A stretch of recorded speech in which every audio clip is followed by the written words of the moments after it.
Hello, Hi, Hank. how are you doing? Good. How are you? I'm good, thank you. Good. All right. I see a Rob in the audience. Is that our Rob that needs to be promoted to panelist?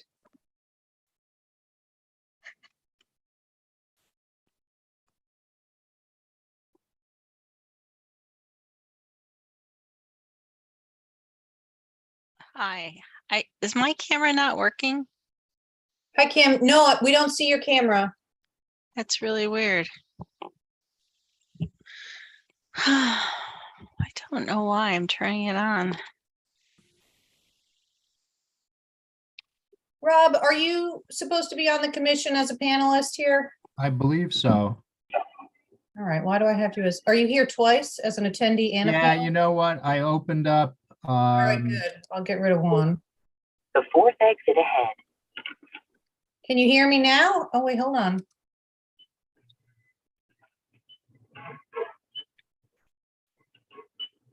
So, all right. Okay, here we are. Am I unmuted now? Let me put you as a panelist. It's gonna add, just accept yes, okay? I'll try. The exit ahead onto Durham Road. There you go. In 3/10 of a mile, left turn onto Francis Drive. Rob's heading home. Actually, it's Graham. I'm driving by your house, Rob, but I'll be home in a few minutes. Oh, okay, Graham. No, I had to go downtown. I went to the back way. That's why I had my GPS. I know how to get home. I needed to get downtown from Eastern Connecticut. So I left it on. So it's telling me to turn around for the last 5 minutes. That's funny. Hi, Bruce. How are you? I'm well. How's everyone? Great, thanks. Thanks for coming.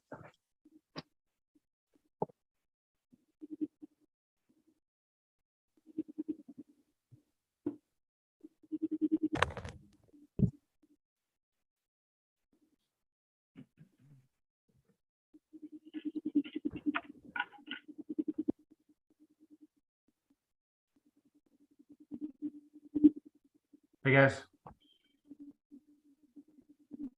Can you hear me? Hi.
Oh, Aaron, before we get started, any word from the land trust? No, I have to follow up with David again. I'm assuming no news is good news. That there is we haven't received a total rejection. Good. Yeah, I assume so. He wants to schedule a special meeting, I believe, is our next of the acquisition committee, the land acquisition committee. I'd like to set that up. Yep. What's that? Is that a formal subcommittee of the whole land trust? Yes. And I'm hoping to have that. We had talked about maybe just having that in person right at town campus.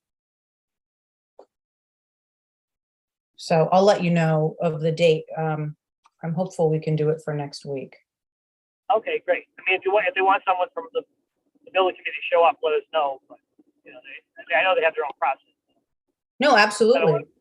Yeah. If they'd like someone to show up, with, you know, I'll send him another email this evening after our meeting, so I can get him queued up for tomorrow.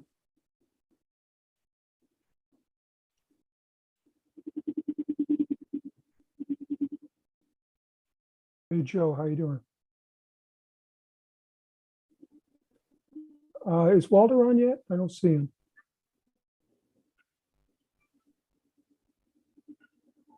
Who are you looking for, Hank? I was just curious if Walter was on yet. No, I don't see Walter yet. You're right. I talked to him earlier today. I'm sure he's coming, but Okay.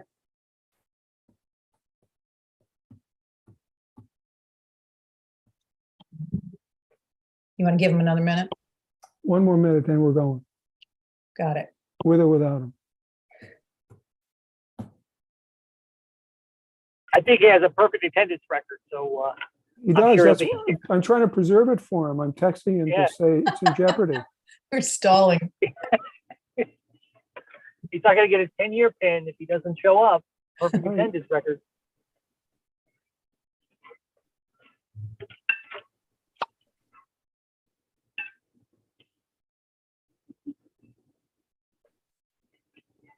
He has to help me with the climate change event at the surf club item on our agenda tonight, because he and I were there, and I'm sure I won't do it justice. So hopefully he'll show up. My biggest thing was to talk, I'm going to end up talking about the School of Rock, how good they were. Aren't they always in the 4th of July parade too? They could be, they're great.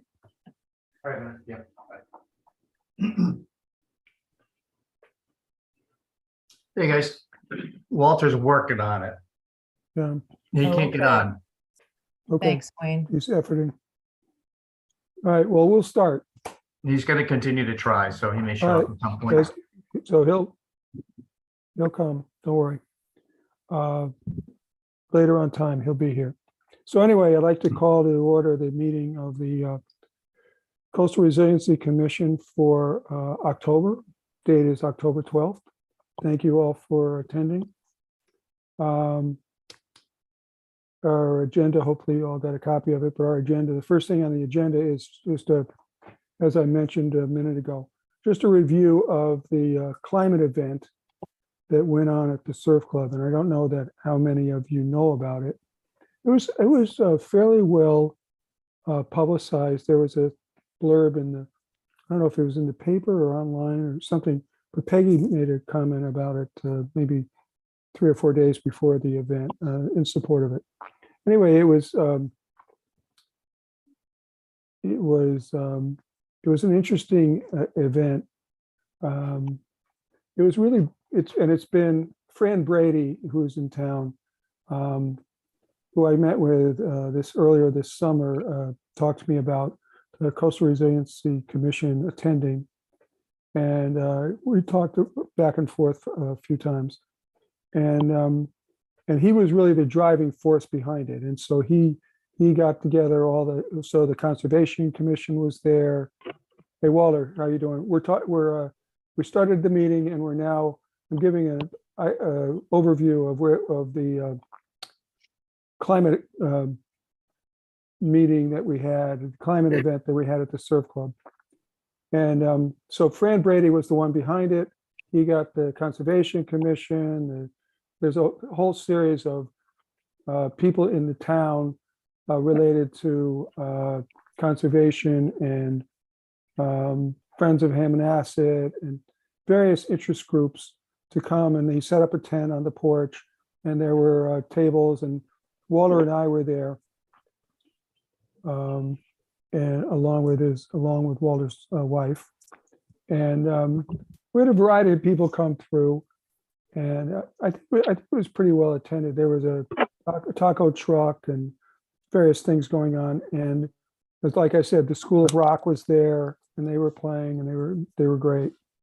And so I don't think the crowds were huge. It wasn't a big event, but it was pretty well attended, relatively speaking. I'm not sure what my expectation was. I thought there'd maybe be 50 people there, but there were probably more than that, but not. I don't know that there were 100, probably close to 100, I suppose, if you count everybody there. But anyway, it was basically go in a tent, talk to the various tables around the inside of the tent, talking about what they do. The kids were there from the Echo Club at the high school, Heather from the Conservation Commission, and a variety of other people in town. Like I said, Friends of Hammonasset and people like that. And they were handing out literature as we were also. And then, and Walter, if you want to comment about that forum, and then we'll talk about the main event.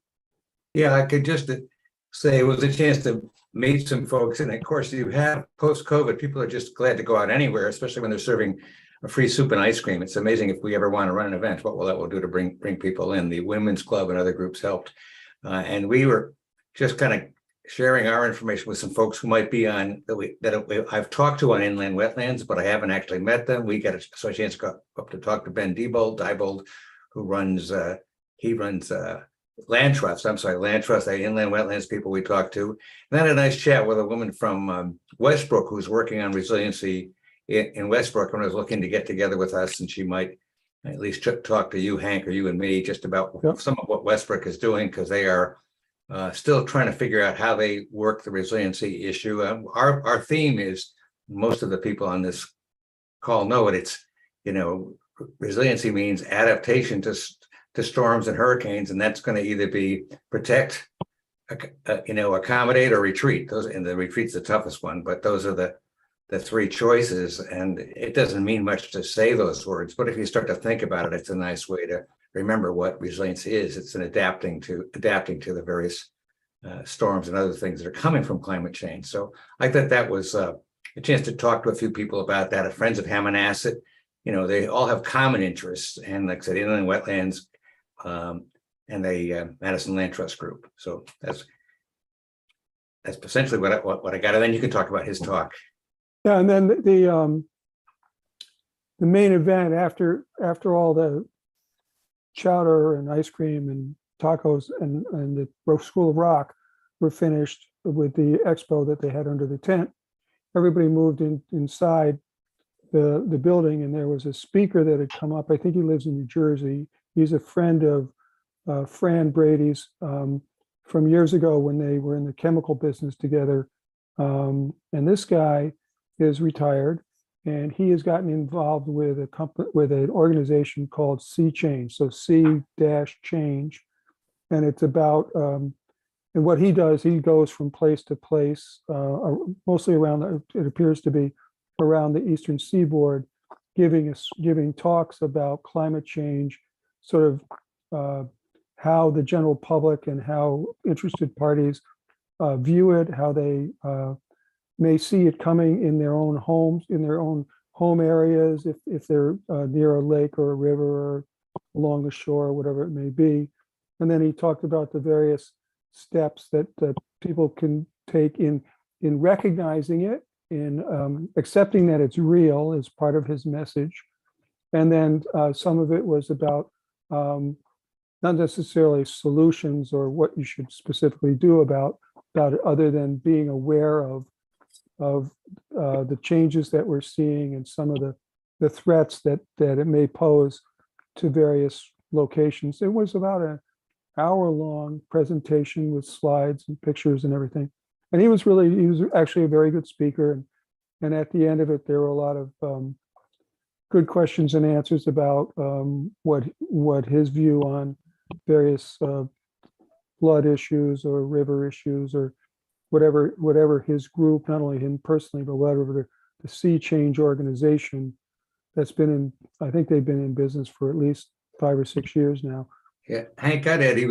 He could discuss this thing in a way that was sort of, it's hard to sometimes, not controversial. Obviously, people who showed up were interested in this, but he had a way of talking about climate change and with some interesting video. And then he said he would share the PowerPoint with us or some parts of it. So I'm going to ask him for that and ask him if we can just circulate it to this group so he can see his stuff on climate change.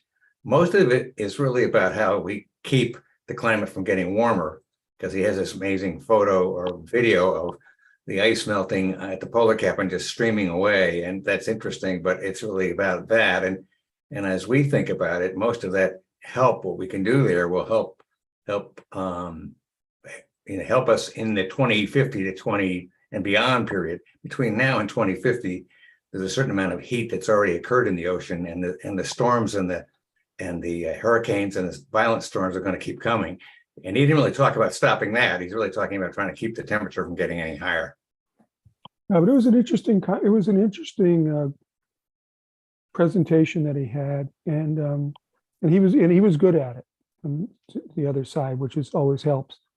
So anyway, it was an interesting evening, worth attending. I think we tried to represent the commission as well to those that were there, and the people that we spoke to were curious and very receptive to our comments. And Walter had a handout that he was presenting to them, and they were happy to and that handout just comes from the items we've shared with the Conservation Commission and with inland wetlands before. Just right. And no, there was no new presentation that we provided. Just a few highlights, and that was it. Right.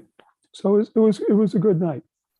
So just to give you an update on what we did this past Saturday. One thing I was remiss before we got on to this subject was I wanted to welcome Kim Brunstad to the commission, newly appointed, and she's with us tonight. And so, Kim, welcome. Thank you, Hank. Thanks for volunteering to join the group. Thanks. And, we're happy to have you here. Thank you. Thank you. It's nice to be here. So, Hank, yes. I'd like to thank you and Walter for attending that for us. And I think Fran Brady, didn't he originally make a pitch for us to do something with them? And we kind of said we weren't going to, or how did that work out? Well, that's me. He approached me specifically first, as far as I know. I don't know if he talked to any of you, but he talked to me early in the summer. And the way he presented it, maybe he just caught me on a bad day or whatever it was, but I wasn't all that enthused by it. I wasn't sure that his message, the way he presented it to me, was what we're doing, and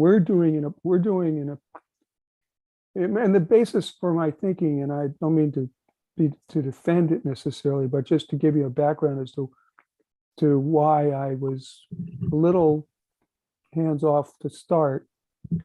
Was just because he was talking more about non-controversial, like we're going to talk people into believing this.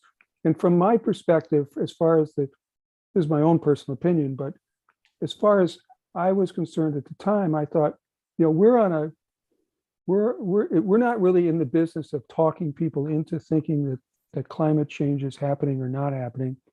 We've got a direction or directive from the state that says, here are targets that we believe are likely to occur. Therefore, municipalities along the water and along the shore, but along whatever water, lakes, rivers there are around in the state, need to address that and do something about it, as far as resilience go, and prepare yourselves for it as best you can as various towns. And so with that, I said to him, look, we don't spend a lot of time trying to talk people into believing or not believing, because we're on a different path that says we've already been directed to respond to this outlook. Therefore, we're in the business of thinking, how do we defend ourselves against what's already been determined to be the outlook? We're not in the place where we go back to the state all the time and say, oh, it's not really happening, you guys are overblown. That's not what we do. And so I took his initial approach of, we're going to talk people into this. And I'm thinking, we don't really talk people into it. We're doing something else. We're beyond that. So that's right or wrong. That was my hesitancy. Right. And Hank, the other thing was the event piggybacked on some beach cleanup or some other event. Is that correct? Yeah, my understanding is they did that. I did not get there in time for that. So that may have gone on before I arrived. Right, Um, but I'm thinking there were people there already for that first event. Yeah, So, and whether they stayed or not, I don't have any sense of who had started with that and stayed, or who just came for the show and the expo and the music and all that. So anyway, right or wrong, that was the background. And then as his presentation and as what he was offering to us, to the town, became clearer to me, it seemed like it was a reasonable thing for the Coastal Resiliency Commission to participate in. And I'm glad we did. And I appreciate Walter being there with me. So the commission, I think, was well represented. And so I think in all, it turned out to be a worthwhile thing to attend. But you're right. Initially, I was a little hesitant about it. And I told Fran specifically that and why. So I wasn't hiding anything from him. But eventually, he won me over slowly, and I won myself over by making sure that, is this the right answer? So anyway. thank you. Sure, thank you. The next, if there's nothing else on the surf club or any of that climate change thing. The next thing on the agenda is review available opportunities for planning and project funding, and sort of a continuing discussion. And Aaron had put some of these items on the agenda for us. And so Aaron, why don't you why don't you start out? Sure. The newest information is a call for applications for deep funding, which was released in mid-September since our last meeting. And it's for the Deep Climate Resilience Fund Program. And so we're just kind of starting to gather information. The funding is set up in a two-track system. Track one is regarding resilience planning, and then track two is for resilience project development.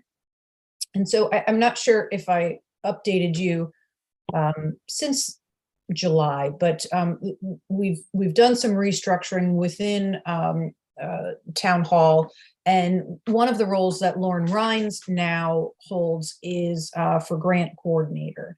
So we've been making efforts since July to kind of collaborate on grant opportunities and work on applications, which so far we've been 100% successful in getting. So that's just just an aside. But this new opportunity, Lauren is available to help us with the application process. But so we met earlier this week to kind of talk about this new opportunity. Peggy initially had thought, well, is this an avenue for updating the plan?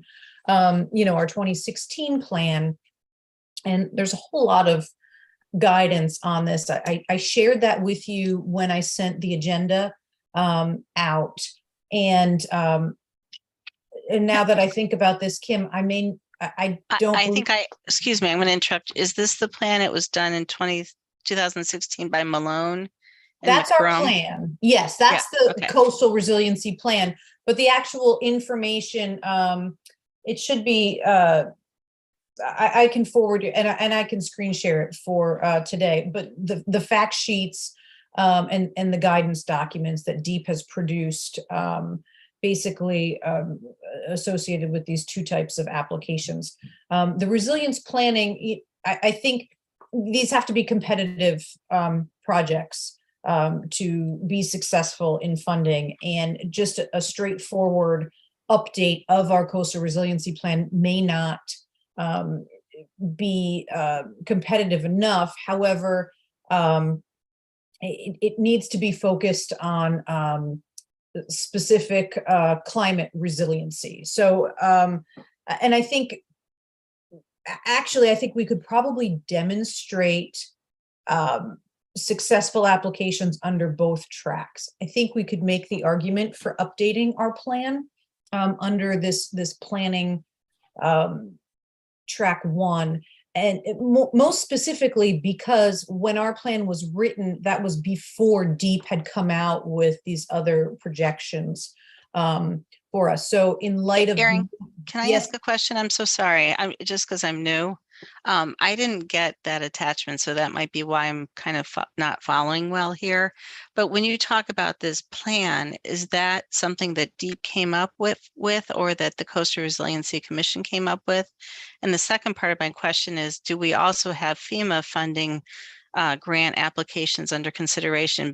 But just as an aside, my dad was able to obtain about 44 million in FEMA funding for the island of Hutchinson Island in Florida. So I know that that process can also reap a lot of great benefits for a town.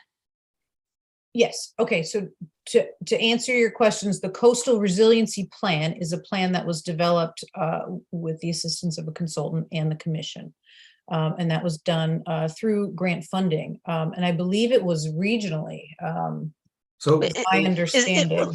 Is that this? so this one that- Aaron, just let me help me bring Kim up to speed on this. First of all, the commission didn't exist when the plan was done in 2016. The commission didn't exist until 2019.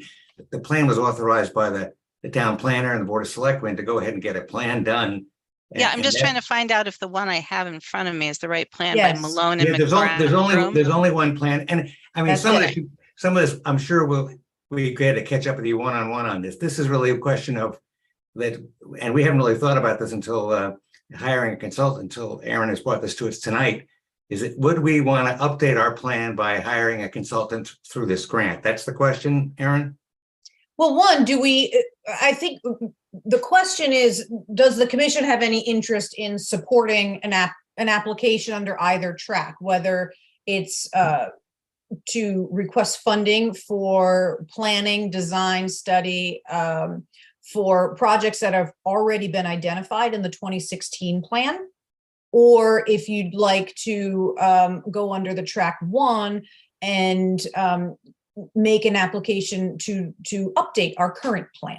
So yeah, just come back to where the commission, when we got into this, the Board of Selectmen ordinance that set up the commission did say that this commission should look to updating the plan. And what we considered before was that we would update the plan, and we already had talked to a consultant, the consulting firm who did the original plan, about what they would charge us to update the plan. And it was a minor update. It was in the range of cost of $10,000 to $15,000, something that might fit within the town budget.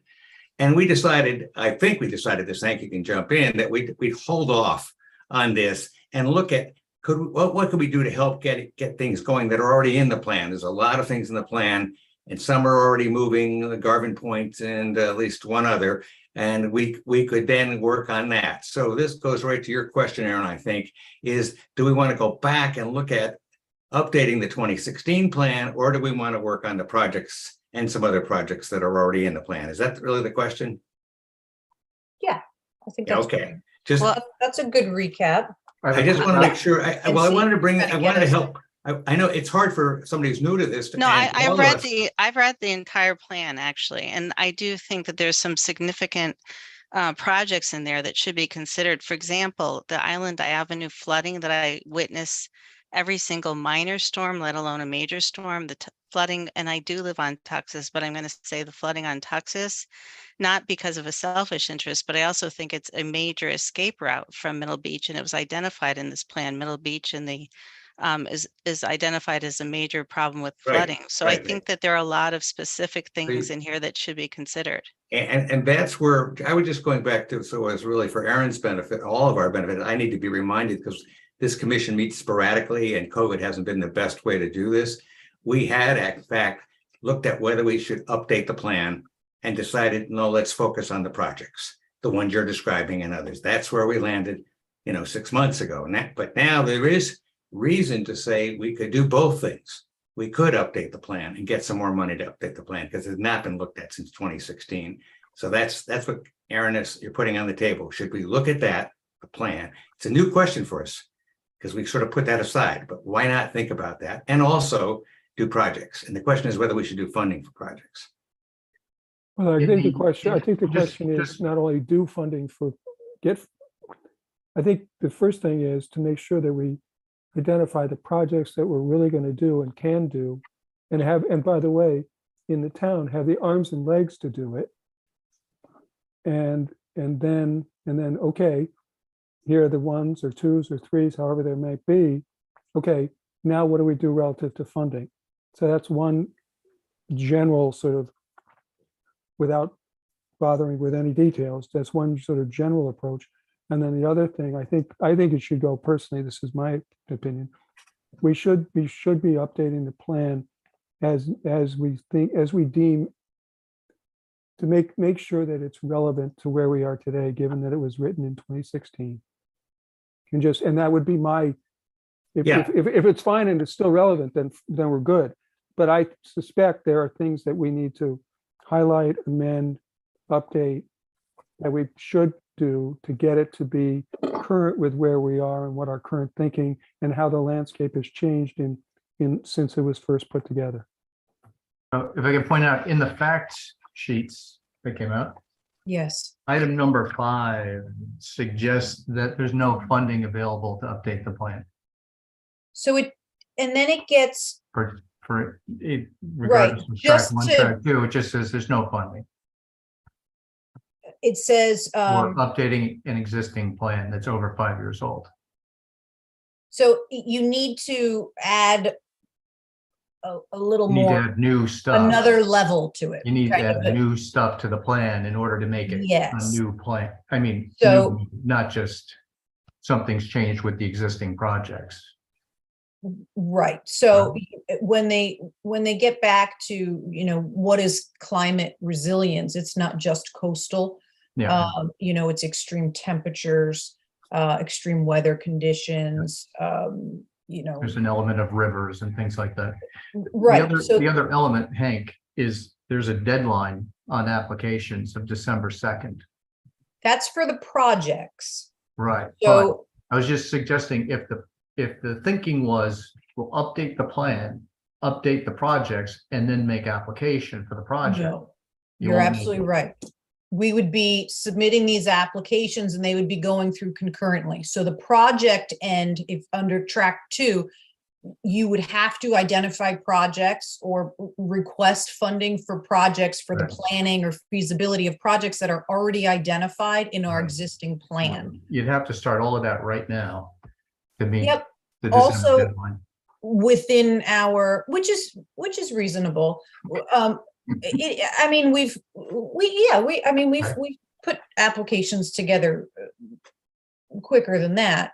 But as far as other areas where you could identify the need, it could be in our regional, multi-jurisdictional, regional hazard mitigation plan, which was through our Council of Governments, South Central Council of Governments. That was done 5 years ago. That plan was created after our coastal resiliency plan. We're actually in the process of updating that currently through SCROG. The other is the plan of conservation and development. If anything specifically as far as resiliency related were identified in that. You mean in Those terms of new projects or existing? for identifying actual projects, yes. So for example, when FEMA had You mean identifying projects for the initial track 2 funding? for the track 2 funding, Okay. yes. Yeah. They need to be something that's already identified in an existing plan. Yeah. So in a sense, we are a little bit ahead of the game that we have an existing plan. So that's helpful. Yeah. When FEMA had announced last year around this time that they were going to serve as matchmaker, basically for kind of helping municipalities find available funding. So that was part of the long-term recovery program. And so they had requested projects from the towns. And I think it was literally my first week of being here as town planner. I went through the coastal resiliency plan and identified a few projects. One was the Surf Club Dune. Another was the flooding on Green Hill Place, Green Hill Road area near Boston Post Road. And the other was the Middle Beach seawall, Middle Beach Road seawall. And we did, Johnny and Akko had put in a request for the intersection of Island Avenue and Middle Beach Road flooding. which is not identified in our coastal resiliency plan, but was identified by the town engineer. So you're And suggesting that it can go track one, maybe? Is that what you? so those Aaron, could be. can I interrupt? I also would like to add the flooding on Tuxas because it's been before the town engineer repeatedly. And what it is the situation is a U-shaped drain so that when it rains, it immediately floods. And I can't tell you how many people go the wrong way down Tuxas trying to get out of the storm when there's a storm on Middle Beach. It's significant. It's 3 to 4 feet often, like for a lot of the street. And I have crazy pictures to show what happens, but it's basically a non-effective drain. It doesn't drain to the sound. And people have been trying to get help for that for 5-6 years. And the town engineer at one point agreed with all the people that had been writing and talking for the need for that. So I would like to specifically request that be added because it's worse than Island Avenue, where the intersection of Island and Middle Beach. I guess my only comment is I'm not sure if that's in the current coastal resiliency plan. It as is an identified. It is in the same sense that the Island Avenue Middle Beach one would be the same. It's the same kind of situation. It's corollary to what they write. It's not specifically mentioned, but it's definitely generally mentioned. So I think, and I, not to diminish the need onto, I think it has to be clearly identified in order to be supported and considered competitive in this grant process. Additionally, the capital improvement program identifies the intersection of Island Avenue and Middle Beach Road, as that was added, I believe, last year to the CIP program. So those are the Tuxas drain situation, I don't believe has been formally identified in any of our funding planning or future funding. I don't think, I think I'd like you in- to check on that, Aaron, because that's not my understanding. And I'm not trying to be difficult, but it is a serious issue. And I can't tell you how many people use Tuxas during storms to flee in the opposite direction that you're supposed to go on that road. So I think it's been identified in the past, at least. I believe they are of the same problem. The flooding, they're caused by the same condition. Tungus drains to the intersection. So the No, water Tuxas, backs up. it just goes from one side of the road to the other. It's a Yeah, U-shaped I think drain. it's supposed to go across the. I think No, that, it literally goes from one side of Tuxas to the other side. It's ridiculous. It's a U. So I think as a whole, the commission needs to kind of come to a consensus, and I'm not expecting the commission to do that at this moment. The point of this evening's conversation was to alert you of this available funding now as an opportunity to advance some of the goals of our plan and perhaps expand our current plan to address some of the projections that have come across, by the state, as far as climate impacts over the next 20-50 years. So this was more, I don't want to operate in a bubble with staff kind of making suggestions on behalf of the commission. I think the more involvement that we have and the commission's support, that shows that this is, multi. Yeah, I just want to say one other thing on this, and I promise I'll shut up.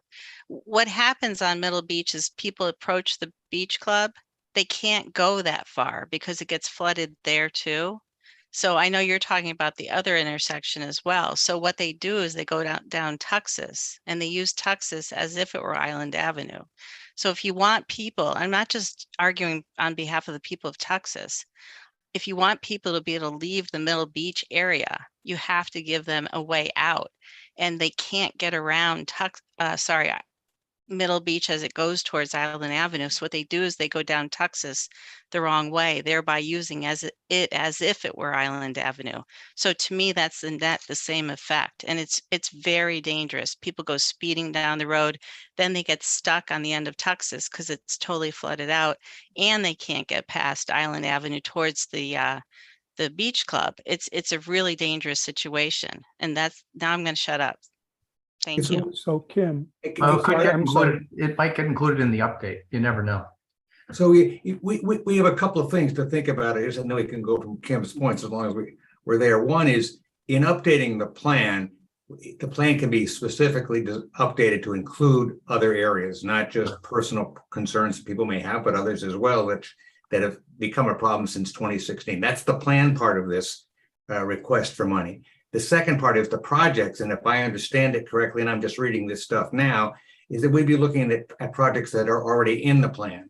And either the town can decide that Tuxas is also already in the plan, or we need to put it in the new plan and then get funding for it. And there's more than these grants to fund these things. That as Aaron just pointed out, there's other places we can get money to fix things in town. So, Aaron, Let me go back to the track 1, track 2 stuff. hang on a second, please. So let me just ask this question very simply. We have projects that are in the plan. The question is, what's the process to fund them? Is that what you're talking about? Yeah, I just have one other Aaron, it's a question for something Aaron. else in the I mean, application. let's just start. Let's start with A. Go We ahead. have things in the plan. Yep. And then what you're talking about is getting funding for those projects that are in the plan. So a lot of the projects that are in the plan do not have full studies, Okay. they're conceptual in nature. And Right. so the track 2 under number 7 on the fact sheet, it does go through, can you apply for permitting costs, things of that. So it goes through eligible costs. Right. That includes project scoping, site studies and selection, preliminary designs, engineering studies, analyses, including hydraulic and hydrologic studies, feasibility analyses, environmental compliance, data collection. It says incorporating environmental planning and historic preservation considerations, benefit cost analysis, and community engagement to support the activities. And other additional activities that lead to the development of basically a competitive application. And so we do have to be able to find a project that could find some type of a federal match for funding as well.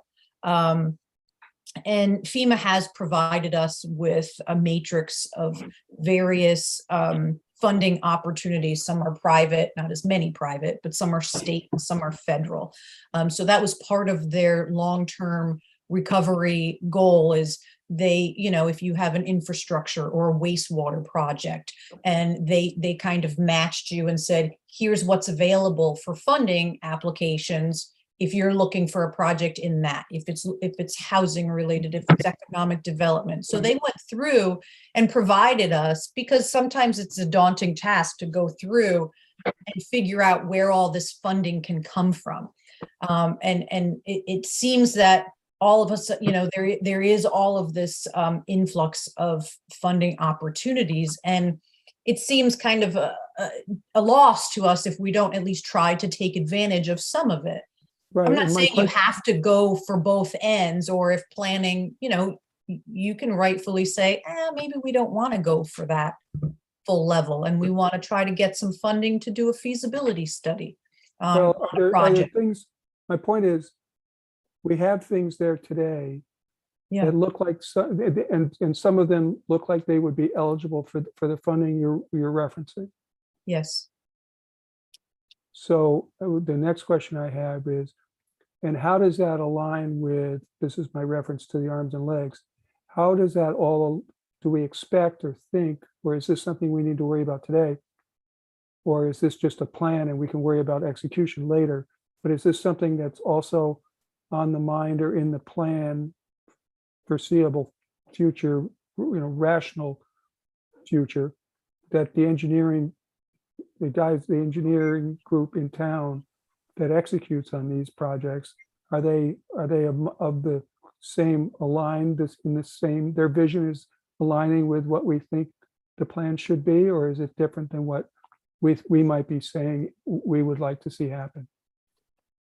Some of these wouldn't necessarily be, they're not, the design work wouldn't come under and our engineers, our actual town engineer or our assistant town engineer. There would be their involvement, just like Garvin Point, and Graham probably could talk to that. There is absolutely involvement of our engineering department, and there should be oversight. There's also, following up on all of the grant requirements, the paperwork associated with that. So yes, that is a consideration to see how many grants we actually have currently up in the air. They've got some bridge projects that have funding that's been provided. We've got Garvin Point as one. Maybe this Island Avenue, Middle Beach Road is a good one to kind of push forward, because that does require some feasibility, a real feasibility study there. Personally, I think we have many of them. Some of which I think are we have more than enough. Some I think are more pressing than others, in my opinion. But I can't answer that question as far as if the engineering department at this point is on board to take on another project, because likely they'd say, we might be maxed out. But depending on when this funding comes, some projects finish up and they're more involved, during certain times. So. Right, and I was just thinking ahead, probably prematurely, about the execution of all these plans. Right, their concept is, okay, you get all the plans, but if you're going to spend all your time planning, when do you actually execute? And then you need the arms and legs to be able to execute. And I know those guys are already very busy, so it was just trying to get around. So what we're talking about is identifying priorities and putting a plan together to then the next step after that down the road is actually executing on those plans. So right, and this opportunity to apply for funding for design work puts us in a better position, even if we aren't ready to execute that project. It puts us in a better position for applying for other funding for the actual construction end of it, because so many of these grant applications, you not only have to have something identified in a plan, they need to be shovel ready. And this is that opportunity to get some of the design work done that we don't necessarily have set aside in our CIP program. To follow up on something that you were just talking about, Graham and I met with John several months ago and walked the Island Avenue area and talked with him about the problems in that area and the flooding issues. And so there's no question about the fact that the town engineer is really completely on board with that project. And you're not going to run into it. His problem is the same as it always is. He needs planning help. He needs, survey help. He needs technical engineering help. But there's no question about the fact that he is completely on board with that. And I think in talking to him, just about all the other projects that are in the Coastal Resiliency Plan. That's good. Yeah, but I think Island Avenue was identified as the priority, and I believe in general. And I think that's in the capital plan for like 2 or 3 years out already. So it's been identified. And we talked about a consultant did some of the design work, and we identified a potential consultant. So there's 2 questions. Who would we have help write the grant? Would you plan on doing that strictly internally, or would we need a consultant to assist? No, we would do that in-house likely. So, yeah, I mean, I think then my opinion in terms of, I talked to Dave Murphy, who wrote the 2016 plan, and asked his advice. And he said, you could go tier 1, but because of the things Wayne mentioned, he didn't think that would be a big lift, and that we'd probably be better off pursuing tier 2. And I think track 2, you mean? Yeah, track 2. Yeah. Okay. And the consensus was, I mean, I think based on all the conversations over the last 18 months, Island Avenue would probably be the one that the town would most advocate for. And I even know the consultant who would likely do the work. We're at the point of almost getting an RFP, a proposal from them to do some preliminary investigation work, because the work, there was work done there before about 15, 20 years ago that went through the beach club. And there was some improvements made, but it wasn't continued all the way to the ocean. And it also wasn't extended upstream and picking up, I think it was picking up or solving the Tungus problem. So it was all, that water ultimately kind of filters through there, through the beach.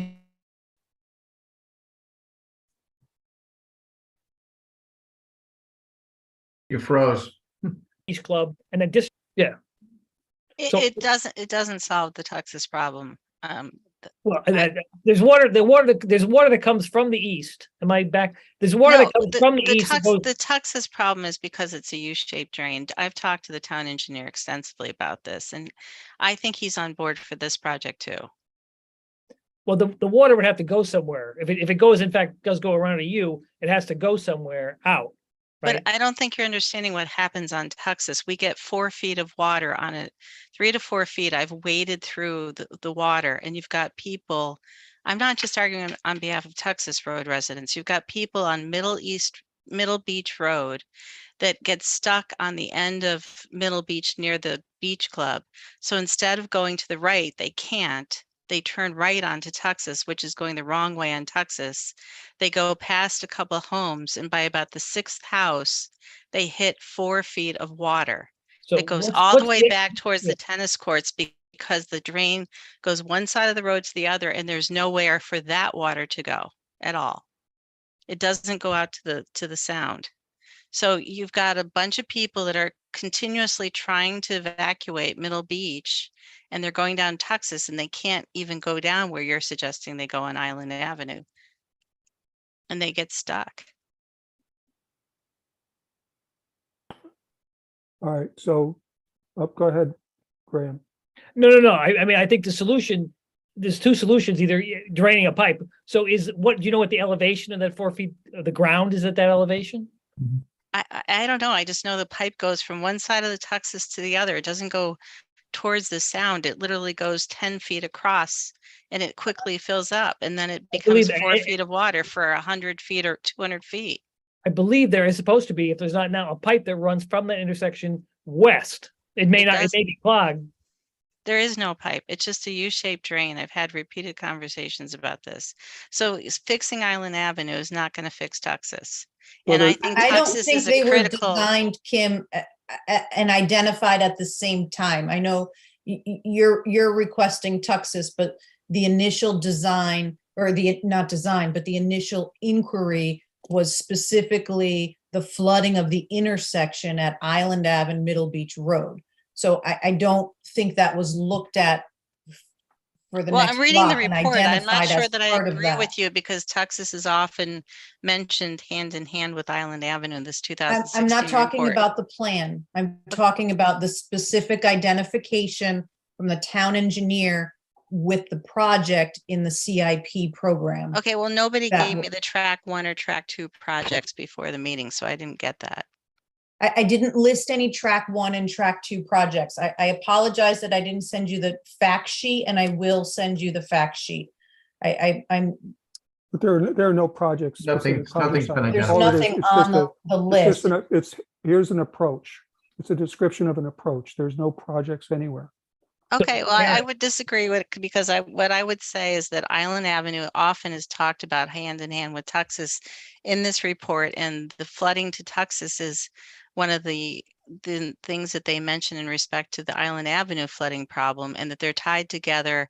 And I'm arguing not just on behalf of the people of Texas, I'm arguing on behalf of the town, because what becomes it's a mess on Texas. People are trying to flee. I would just say this.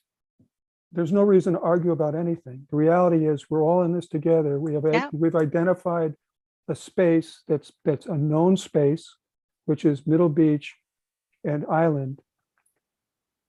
If it's associated with Texas somehow, which I'm not going to pretend I know or don't Go ahead. know. Hey, can I just interject? That's it.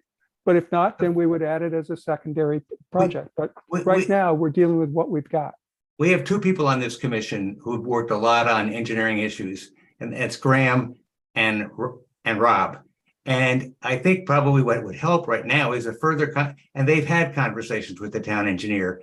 Yeah. Obviously, so has Kim, but I think it'd be good if Graham and Rob would talk to the town engineer about Tuxas and its connect and how it's related to Island Avenue, if at all. Because it's clear that the water has to get out of there somehow. If you fix it, it either goes directly to the sound or it goes back over to the Island Avenue pipe, and then it's taken out that way. I'm not an engineer.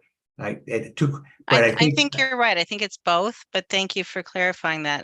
I'm not trying to sound combative. I just think that I'm trying to help the town too. And I live here and I see the extent of the problem. And I don't think most people are aware of how bad it is. There's no question. What I'm looking at is to get our two engineers to talk to the town engineer and say, okay, what's going on here? How's it connected? And would a fix be connected to Island Avenue pipe? Which means you have to have Island Avenue pipe work in order to help Tuxas. But for us to try and do it around this table is not good. I don't. That's fair. Thank you. As I recall, Graham, we talked about sort of that whole area around the beach club tennis courts and all of the drainage in that entire area of town, and how it was interconnected or related to one another. And so I see it as all being sort of part of one problem with coastal flooding down along Middle Beach Road. Yeah, I agree. The solution is going to probably involve the entire. We're not going to leave a pocket, of a neighboring street, unaddressed. So it'll be part of the study at the very least. So and if you had like a tree fall down an island, even if you supposedly get the pipes all set, then people are going to need Tuxas to get out too. I'm not talking just for Tuxas people. Everyone's going to need another way out. There's very few ways out. Right. And I think that was highlighted in the resiliency report as being an issue. And there's been talk about what are the evacuation routes and trying to make them flood free. So yeah, kind of running out of time here, but I'm fascinated and I want to take another look at it myself. So we will. So I have a question for Aaron. Sure. Aaron, how do you suggest we go through the prioritization process for either track 1 or track 2? Do we go back to the matrix? What do you have any ideas, recommendations around that? I would look, I think it's okay based on Graham's comments and David's suggestions as well, as far as he may have a better sense of what is considered shovel ready, so to speak. So that track 2 may be our best bet if we have any opportunity. I meant across the 50 or so projects that are for the plan. Yeah. Any recommendations on the prioritization? Well, I think the town has committed to one project at the intersection by dedicating funding resources already to that. So that's a good start. And pick one that is, I think, that needs some engineering where we, I wouldn't necessarily waste this application on, not waste, but this opportunity on, the surf club dune restoration, because that's a smaller scale project that I think we may have another opportunity for funding. So something that we could get, and infrastructure is great, I think, because there are other funding sources available on the federal level for infrastructure improvements and resiliency. So, well, there is a drainage concerns, high seawall, priority, high impact. Our plan has the levels of priority in them, right? I mean, we could. Yeah, the matrix that was not technically part of the plan that was developed by the commission later on. Yeah. And it rated them on priorities. And I believe the highest, Garvin Point was the number 1, and that's being addressed as a consultant going to be hired. Yeah. So number 2 was Island Avenue, I believe. And that's, everyone I've talked to said that was, and then the town is voting with their dollars by putting it in the capital plan. It's just a couple of years out. So it makes sense to move it forward, in my opinion. And some of the other projects, Green Hill Road and the Dune, I think the Dunes, I heard the Dunes were I already. think moving yeah, forward. I think John is putting that in CIP as well out Okay. at this point. Green Hill, there's no funding set aside. No, and that wasn't, point. I talked to Murphy and he kind of put that in there, but because it was an easy thing to document, but he didn't have a lot of momentum. He felt. Well, in my opinion, I think it's a true need. I mean, we have residents who clear blue days have flooding on green and they can't access their properties. So I think there is a need. Yeah, I mean, it's just a collective cost benefit, collective good for the town. Right. The most, you're gonna spend the money on that project versus putting it at the intersection, which is a frequent, and anecdotally, it floods even more frequently. You know, if you talk to people, it floods, much more frequently than it used to, but that could be anecdotal. I'm not sure about how often. I mean, I know. Anytime I'm out there during a storm, I haven't seen it. So, yeah. But there's some other things going on downstream that affect why it does that, but that's right. That's and the title. It's engineering baseball talk. So, right. Okay, so there's. Do you nothing want us to take a vote I mean, are you asking us to actually take a vote, the commission, to vote in favor of No. you submitting? Is that, I mean, I'm that would be, happy- we can send you something. I mean, if you need supporters for the grant, I mean, documentation, No.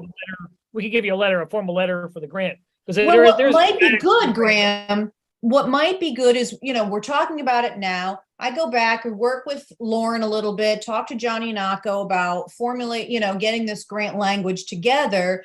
And one of the major components of that is also the letter of support from our Coastal Resiliency Commission, which we have time by our next meeting to kind of get that formulated and show you, to see if you have feedback on the application. This is guidance for us to kind of move in the right direction towards, getting started on identifying a particular project. And I think for the points that you noted, and especially the town's already, earmarked dollars towards this project, I think this is a good one. And that'll save us money in the design end of it. And then that money that we have designated in CIP, that can then can go forward instead of the planning aspect for the actual construction. And then at that point, we'll also have an opportunity to go for more funding because now we'll have a shovel-ready project. So I think it makes sense. I agree with you that that's a good one to identify. Yeah, and I don't know if you're going to need, I mean, if you're going to write the grant, if you need some technical assistance from, Murph, Dave Murphy or me, or the consultant who designed, and there's a consultant who did work and was very familiar with the area, might possibly be able to assist with the grant. Good. Yeah. Okay. Yeah, Murphy knows it. Yeah, and in terms of writing a good grant is all about, hitting the high points and knowing what it is. So he that's what he does for a living. I mean, he's in the game. So he might be a good resource to assist with the developing the documentation. Okay, good. He's also assisting in the multi-jurisdictional, the regional hazard mitigation plan, David is. So that's good. You can reach out to him. Hank, question. Yes, Joe. Should we vote tonight that we should be prepared or someone draft up a proposal for study for the Island Avenue Middle Beach area? What Erin is talking about, so that we don't have to wait till another meeting, which will be mid-November. Mm-hmm. Yeah, I'd like to move on that now because that's the #2 project after Garvin Point, correct? Right. Yeah, that's right. at In the your top of the list. matrix. Yeah. So, I mean, we could get some motion tonight on that rather than wait till the next meeting. I mean, I think the support here for doing something, and Erin says it looks like if we get them a grant for study money, then, they don't have to waste the town money on that. Is that correct, Erin? Correct. Yeah, this is design work, plan, feasibility and engineering plans. I would just like to show you all a picture. This is Texas Road. Can you see that? I swam down that road practically. It's 3 to 4 feet of water. I don't know if you can tell, but Kim, I That's don't think that- anyone's doubting. I think No, anyone's I doubting just, no one's I think a doubting it, picture is, so- no, I'm not saying you're doubting me. I just wanted you to see No, I what know, you I'm just, talking about. if you've been in town a long time, you've seen it. It's, Hey, Aaron, quick question. The sewer study is a high priority too. Is that going anywhere, do you think? The wastewater facility study, Sanitary sewers. It's underway. The the consultant's been wastewater hired and facility working on it. study is underway, Yep. yes. Okay. Yep. So should that be included here or no? It's on a That's separate track. already It's been funded. funded. It's been. Oh, it's already the funded, consultant's been okay, re- cool. It's underway. It's actually was started like 2 months ago. So Got it's. All right, Yes. let's go. So let me go back to what Joe brought up. Number one, do we need a motion to go ahead and write a letter? No, you don't need a motion. You're welcome to take a motion to show, support that you're all on the same page, that this was your agreement to recommend making an application on behalf of this project. And then we'll begin the process, the application process, and maybe at the next meeting, you can kind of go over, this is up to you, or, Hank could draft or I could draft and you can edit at the next meeting of just a letter to include in the application from the commission overall, identifying the consistency with the plan and the need and the commission's support for the project. I'm happy to have a motion. I don't really think we need one, but if there's, Graham, do you want to have a motion on this? I think it makes sense to have a motion just to vote in favor. That way everyone gets votes up, and Okay, then we can write a letter. And Aaron, maybe if you write a letter, draft something up, a generic thing, the buttons you want to hit on the letter for support. And then we can For edit next meeting. next time. Yeah. But yeah, I mean, I think okay. So what would that motion look like here? Well, I make a motion that we support, which project were we talking about as far as this, how would you spell it out? Island Avenue flooding concerns, Is that what? Is that the Island Avenue or Middle Beach Road Middle needs, Beach Road Yeah, it's / Island okay, so- Avenue flooding problems. Yeah. I think that's how it's I don't know if, identified. CIP. Yeah, is that how it's identified? I Okay. believe that is. All right, well, Middle Beach okay. Road.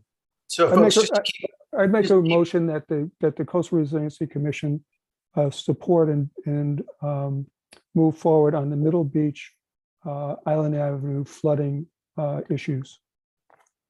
So I Well, just want to keep you on the straight and narrow here, folks. What you need to do is motion first to open your agenda to add a new agenda item. And then with that agenda item added, you can then motion your new agenda item. It's on the agenda though, Bruce, isn't it?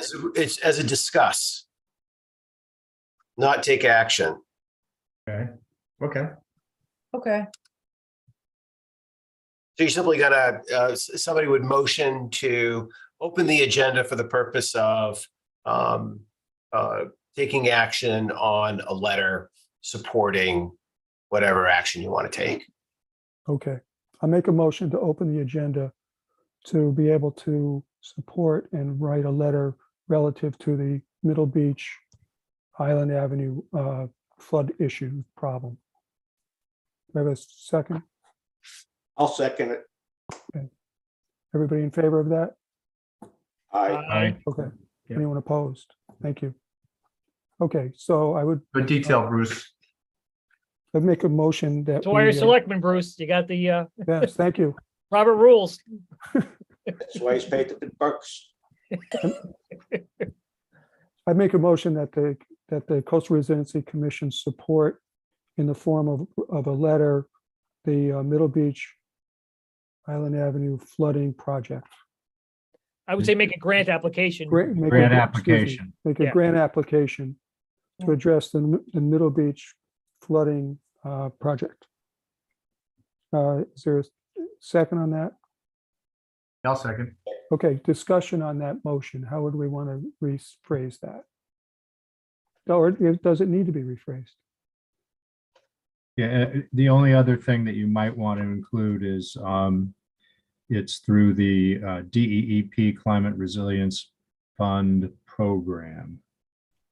That's the the grant would be through that program that we'd be asking for. So the motion would be amended so that it would say, motion for the CRC, the Coastal Resiliency Commission, to support and write a letter in support of the Middle Beach Island Avenue project through the DEEP Resilient Fund program. All set, okay with that? Mhm. All those in favor? Aye. Aye. Anyone opposed? All right, so Thank you. do we have to close that then and go back, or that's it? Nope. All right, thank you. Okay, so the only other thing we had at the end here was the, as always, other topics, questions. Anything else that anybody wants to talk about tonight? I have a question for Bruce Wilson. Do you have any idea when they were talking in the Board of Selectmen meeting? I wasn't able to attend, I was working. But do you have any idea as to time frame when you're going to come up with new guidelines for this commission? I wasn't aware that we were considering new guidelines.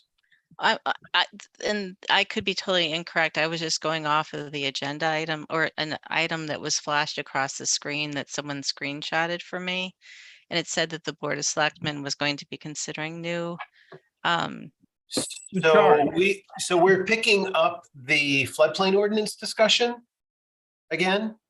I think what No. you're referring to, Kim, is the statutory language that enables flood and erosion control boards to also serve in a resiliency manner. And so that's a discussion that the commission was looking at. And yes, as it relates to floodplain ordinance, the Flood and Erosion Control Board serves in that capacity in a variance process. But that was something that you may see on previous agendas for the Coastal Resiliency Commission, that the commission was looking at their charge and whether or not they would make that recommendation to the Board of Selectmen to consider combining the two boards.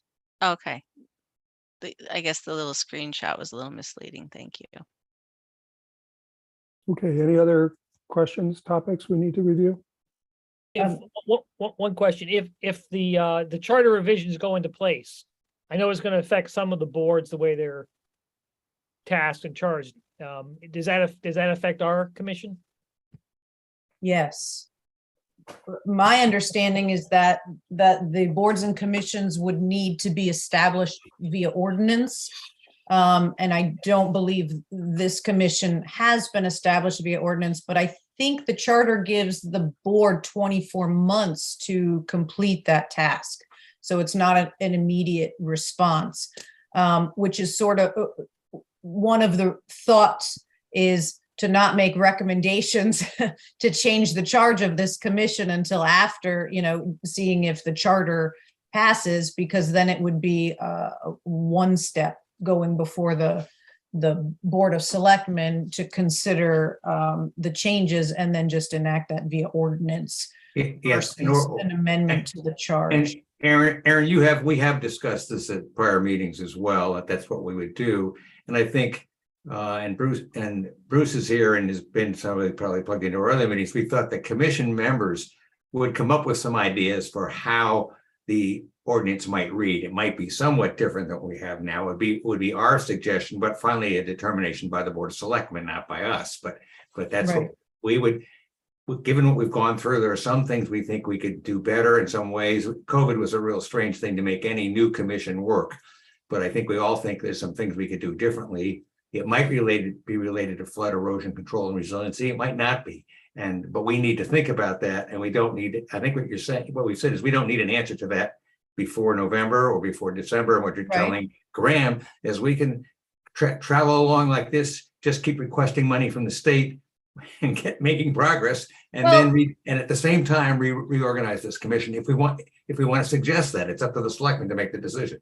Right. And then I guess the only thing otherwise that, there are a couple other things, not just the items in the charge, but also the structure of the commission, Yes. the actual number of, right now, it's kind of unusual where you've got these subcommittees and commission name, no alternates, things of that nature. So that structure, you may want to recommend a different actual structure of the commission. So it's a little easier perhaps to replace people or understand the roles of this committee.